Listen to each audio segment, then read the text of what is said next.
Some defeats are just bumps in the road. And then there are defeats so brutal, so unexpected, that they flip the script of history itself. Today, we dive into one of those moments, the shocking defeat that shattered Napoleon's aura of invincibility and set him on the path to his ultimate downfall. This isn't just about lost battles or fallen soldiers.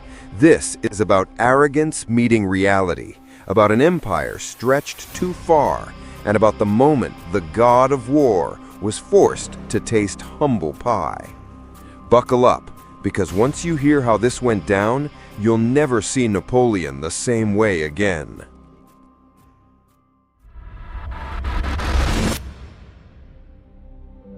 Let's rewind a little. Early 19th century, Napoleon Bonaparte was basically Europe's cheat code.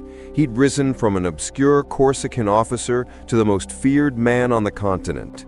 The guy was stacking wins like it was a video game on easy mode. Austerlitz, Jena, Wagram. Armies lined up against him, and he steamrolled them. Picture it, French troops marching in perfect columns, drums pounding, flags snapping in the wind. Officers with polished boots and cocky grins, because serving under Napoleon meant you were untouchable. The emperor himself rode among them, that iconic bicorn hat tilted, the embodiment of confidence. But here's the catch. Confidence has a nasty habit of turning into overconfidence, and Napoleon, he was about to learn that lesson the hard way. At this stage, Napoleon wasn't just winning wars, he was speed-running Europe.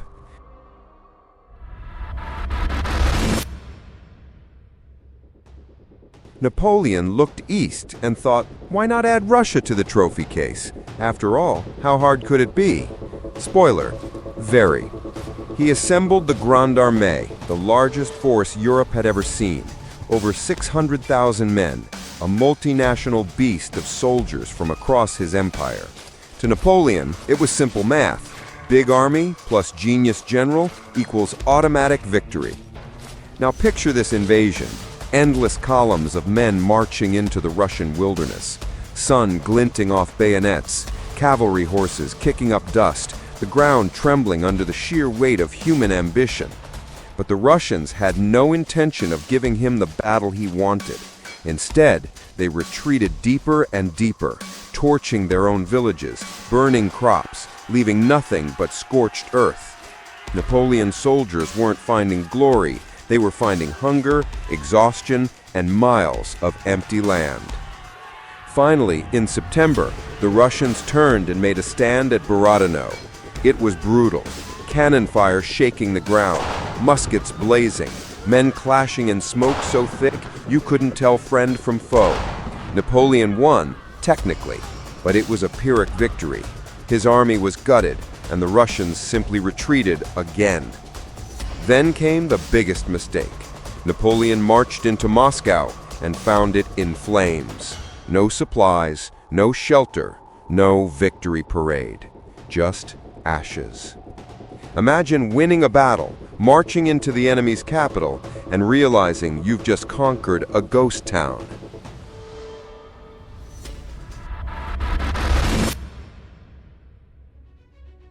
Winter fell, and it fell hard. The French army, unprepared for the Russian cold, began its infamous retreat. This wasn't a retreat, it was a slow-motion collapse. Visualize it. Endless snow stretching to the horizon, men wrapped in rags instead of uniforms, stumbling barefoot, their muskets abandoned in the frost, horses dropping mid-march, wagons abandoned on frozen rivers. The proud Grande Armée had become a walking graveyard. And the Russians, they didn't just watch. They harassed Napoleon's retreat every step of the way. Cavalry and Cossacks swooping in like wolves, picking off stragglers, then vanishing into the snow.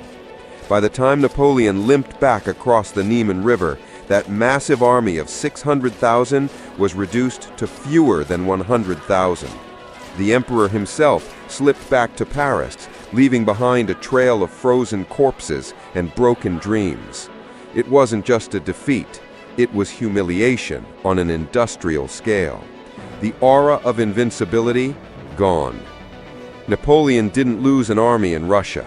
Russia deleted it.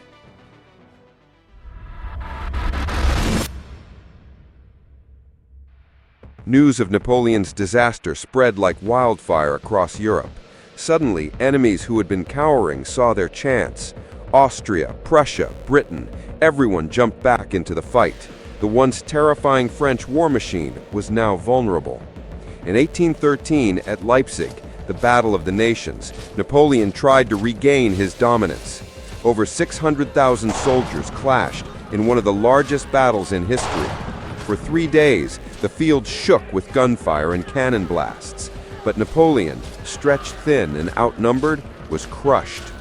Picture the chaos: French troops retreating over a single bridge, cavalry colliding with infantry, smoke turning day into night. By the end, the French were in full flight, their empire cracking apart at the seams. The dominoes kept falling. Spain rebelled, allies defected, and the emperor's aura was in tatters. In 1814, Paris itself was captured, and Napoleon, once master of Europe, was sent packing to exile on Elba. From Emperor of Europe to guy stuck on a Mediterranean island. Talk about a downgrade. So what was the shocking defeat that changed Napoleon's fate forever? You could argue it was Russia, where arrogance froze into reality, or Leipzig, where his enemies smelled blood and tore apart his empire. But really, the true defeat was Napoleon's own hubris. He believed no army, no winter, no nation could stand against him. And that belief cost him everything. Because history's harshest defeats aren't just about lost battles. They're about when confidence turns to blindness and ambition burns hotter than common sense. Napoleon would rise again, sure, famously escaping Elba and rallying for one last showdown at Waterloo. But the myth of invincibility had already shattered in the snow of Russia and the mud of Leipzig. And that's the twist. Napoleon didn't just lose to armies, he lost to himself. The man who conquered Europe was ultimately conquered by winter.